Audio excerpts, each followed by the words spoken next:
بسم اللہ الرحمن الرحیم الصلاۃ والسلام علیک یا رسول اللہ وعلی آلک وصحابک یا حبیب اللہ اللہم افتح علینا حکمتک وانشر علینا رحمتک یا ذا الجلال والاکرام الصلاۃ والسلام علیک یا رسول اللہ وعلی آلک وصحابک یا حبیب اللہ۔ انشاء اللہ عز و جل آج ہم خلاصۃ النحو کا سبق نمبر 2 پڑھیں گے، اسم، فعل اور حرف کے بارے میں اور ان کی علامات کے بارے میں۔ پیچھے ہم نے پڑھا تھا کہ لفظ موضوع کی 2 قسمیں ہیں، مفرد اور مرکب۔ پھر ہم نے پڑھا تھا مرکب کی 2 قسمیں ہیں، مرکب تام اور مرکب ناقص۔ اور آج ہم پڑھیں گے لفظ مفرد کی اقسام کے بارے میں، یعنی کلمہ کی اقسام کے بارے میں۔ کلمہ کی 3 قسمیں ہیں، اسم، فعل اور حرف۔ اسم کہتے ہیں جو بذات خود اپنا معنی ظاہر کرے اور تینوں زمانوں میں سے کسی زمانے سے ملا ہوا نہ ہو، وہ اسم ہے۔ فعل کہتے ہیں جو بذات خود اپنا معنی ظاہر کرے اور تینوں زمانوں میں سے کسی زمانے سے ملا ہوا ہو، وہ فعل ہے۔ حرف کہتے ہیں جو بذات خود اپنا معنی ظاہر نہ کرے، وہ حرف ہے۔ یہ آج کے سبق کا خلاصہ تھا، اور انشاء اللہ عز و جل آج ہم اسم، فعل اور حرف کی علامات کے بارے میں بھی پڑھیں گے۔ چلیں اب ہم اپنے سبق کا آغاز کرتے ہیں۔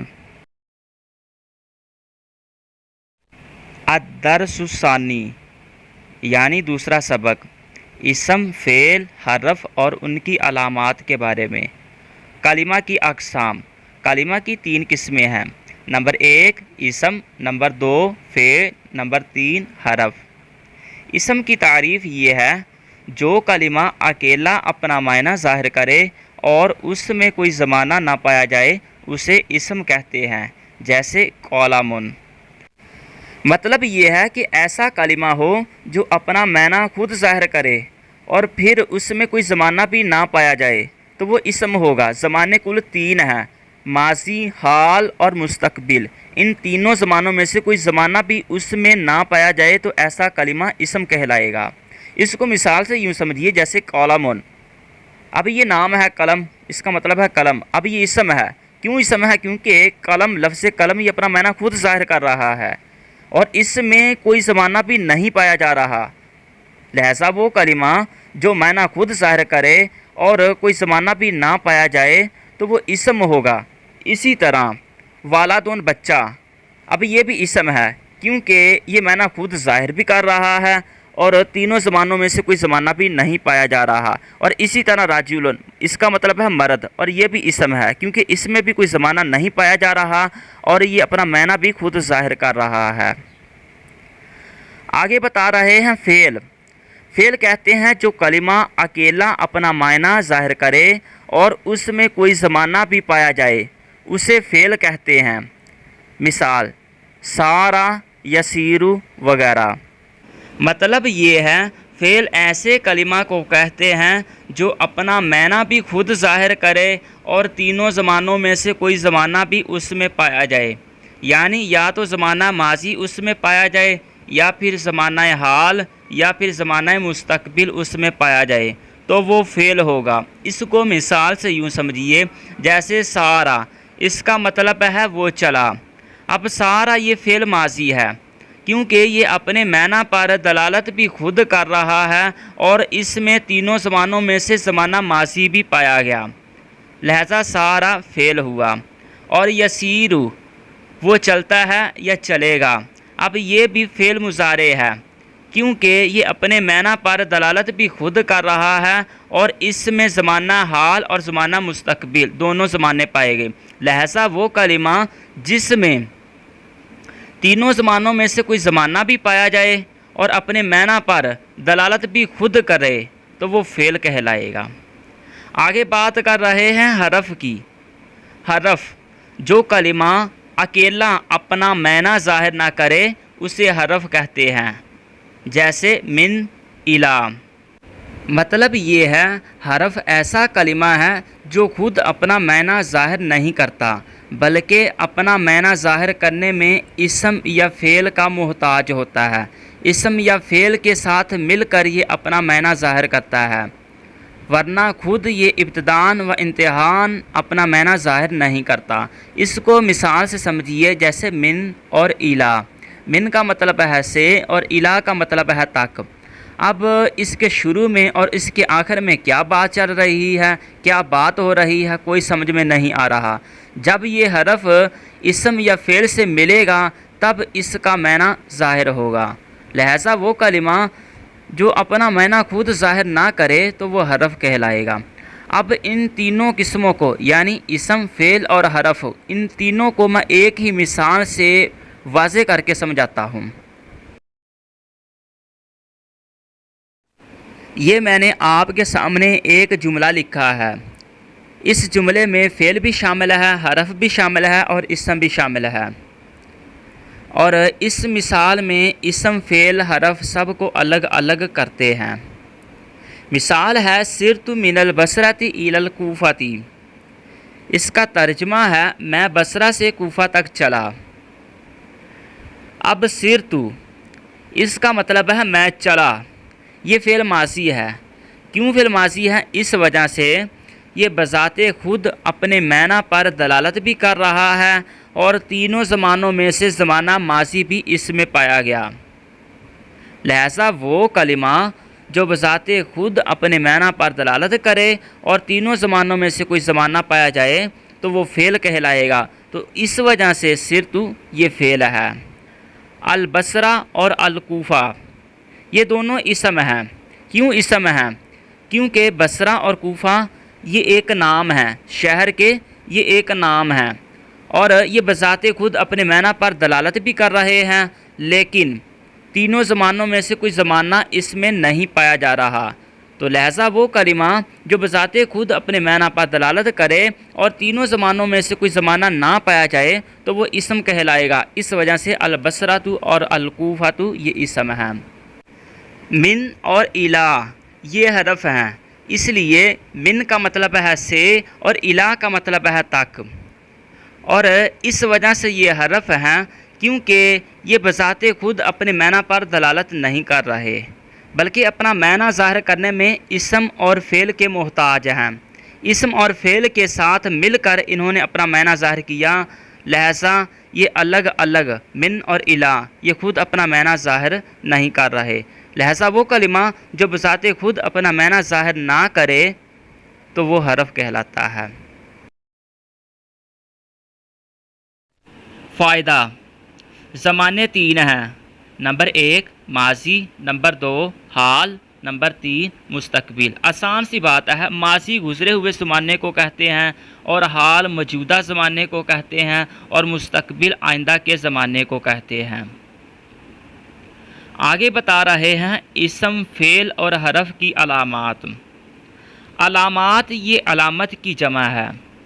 ہر چیز کی کوئی نہ کوئی علامت ہوتی ہے جس سے وہ چیز پہچانی جاتی ہے۔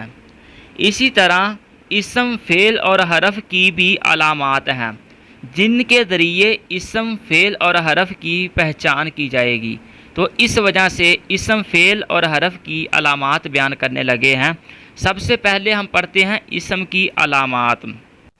نحویوں نے اسم کی کئی علامات بیان کی ہیں، مگر اختصار کے پیش نظر یہاں پر صرف اور صرف 5 علامتیں ذکر کی جاتی ہیں۔ پہلی علامت ہے الف لام کا ہونا، جیسے القلم، یعنی ہر وہ کلمہ اسم ہوگا جس کے شروع میں الف لام آ جائے۔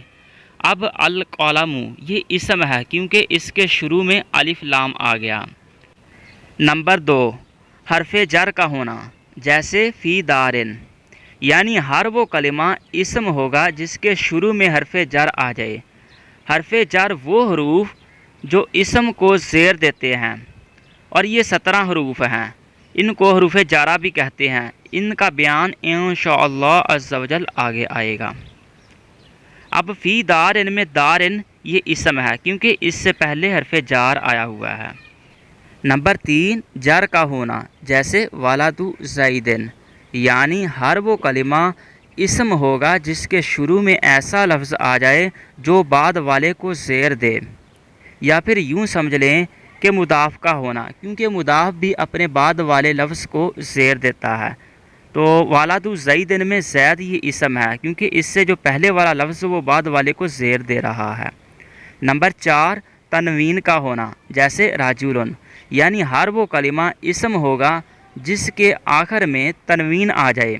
اب راجولن یہ اسم ہے کیونکہ اس کے آخر میں تنوین آیا ہوا ہے۔ نمبر 5، گول تا کا ہونا، جیسے قراصۃن، یعنی ہر وہ کلمہ اسم ہوگا جس کے آخر میں گول تا آ جائے، جیسے قراصۃن۔ اب قراصۃن یہ اسم ہے کیونکہ اس کے آخر میں گول تا آیا ہوا ہے، جیسے بقرۃن۔ اب یہ بھی اسم ہے کیونکہ اس کے آخر میں گول تا آیا ہوا ہے۔ آگے بتا رہے ہیں تنبیہ۔ تنبیہ سے عربی گرامر کی بہت ہی اہم بات بتانے لگے ہیں۔ وہ بات یہ ہے، الف لام اور تنوین ایک اسم میں جمع نہیں ہو سکتے۔ مطلب یہ ہے کہ جب کوئی اسم آ جائے تو اس کے شروع میں یا تو الف لام آ سکتا ہے یا تو اس کے آخر میں تنوین آ سکتی ہے۔ ایسا کبھی بھی نہیں ہوگا کہ الف لام بھی آ جائے اور تنوین بھی آ جائے۔ آگے بتا رہے ہیں فعل کی علامات۔ نحویوں نے فعل کی بھی کئی علامات بیان کی ہیں، مگر اختصار کے پیش نظر یہاں پر صرف اور صرف 7 علامات بیان کی جاتی ہیں۔ قد کا ہونا یہ بھی فعل کی علامت ہے، سین کا ہونا یہ بھی فعل کی علامت ہے، سوف کا ہونا یہ بھی فعل کی علامت ہے، جیسے قد سمع، سیعلم، سوف یعلمون۔ مطلب یہ ہے کہ ہر وہ کلمہ فعل ہوگا جس کے شروع میں قد آ جائے، جیسے قد سمع، یہ فعل ہے کیونکہ سمع سے پہلے قد آ گیا۔ ہر وہ کلمہ فعل ہوگا جس کے شروع میں سین آ جائے، جیسے سیعلم، یہ بھی فعل ہے کیونکہ یعلم سے پہلے سین آ گیا۔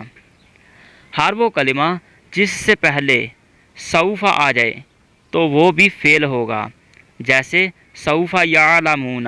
اب یعلمون یہ فعل ہے کیونکہ اس سے پہلے سوف آ گیا۔ ماضی کا ہونا یہ بھی فعل کی علامت ہے، مضارع کا ہونا یہ بھی فعل کی علامت ہے، امر کا ہونا یہ بھی فعل کی علامت ہے، نہیں کا ہونا یہ بھی فعل کی علامت ہے، جیسے ذہب ماضی ہے، یذہب مضارع ہے، اذہب امر ہے، لا تذہب یہ نہیں ہے۔ مطلب یہ ہے کہ ہر وہ کلمہ فعل ہوگا جس میں ماضی کے معنی پائے جائیں یا مضارع کے معنی پائے جائیں یا امر کے معنی پائے جائیں یا نہیں کے معنی پائے جائیں تو وہ فعل ہوگا۔ ماضی کہتے ہیں جو گزرے ہوئے زمانے میں کسی کام کے کرنے یا ہونے پر دلالت کرے۔ مضارع کہتے ہیں ایسا فعل جو زمانہ مستقبل یا حال میں کسی کام کے کرنے یا ہونے پر دلالت کرے۔ امر کہتے ہیں جس کے ذریعے مخاطب سے کوئی کام طلب کیا جائے۔ نہیں کہتے ہیں جس کو کسی کام سے روکا جائے۔ لہذا ذہبا یہ فعل ماضی ہے کیونکہ اس کا معنی ہے وہ گیا، اب اس میں ماضی کے معنی پائے گئے، اس وجہ سے یہ فعل ماضی ہے۔ یذہب یہ فعل مضارع ہے کیونکہ اس کا مطلب ہے وہ جاتا ہے یا جائے گا، اب اس میں حال اور استقبال کے معنی پائے گئے۔ اذہب تو جا، اس میں امر کے معنی پائے گئے۔ لا تذہب تو نہ جا، اب اس میں کام سے روکا گیا ہے تو لہذا یہ نہیں ہے۔ آگے بتا رہے ہیں حرف کی علامت، یعنی اسم اور فعل کی کوئی علامت نہ ہونا حرف کی علامت ہے، جیسے من اور فی یہ دونوں حرف ہیں، کیونکہ اس کا مطلب یہ ہے کہ ہر وہ کلمہ جس میں نہ اسم کی کوئی علامت پائی جائے اور نہ ہی کوئی فعل کی علامت پائی جائے تو وہ حرف کہلائے گا۔ اس کو مثال سے سمجھیے، جیسے من اور فی۔ اب من میں نہ کوئی اسم کی علامت پائی جا رہی ہے اور نہ ہی کوئی فعل کی علامت پائی جا رہی ہے، لہٰذا وہ کلمہ جس میں نہ اسم کی کوئی علامت ہو اور نہ ہی کوئی فعل کی علامت ہو تو وہ حرف ہوگا، لہٰذا من اور فی یہ دونوں حرف ہیں۔ حرف یہ کلام میں دو اسموں کے درمیان، دو فعلوں کے درمیان، دو جملوں کے درمیان یا پھر اسم اور فعل کے درمیان ربط کے لیے آتا ہے، یعنی ملانے کے لیے آتا ہے۔ دوستو آج کا ہمارا سبق مکمل ہوا۔ اللہ تبارک تعالیٰ سے دعا ہے ہمیں یاد رکھنے کی توفیق عطا فرمائے۔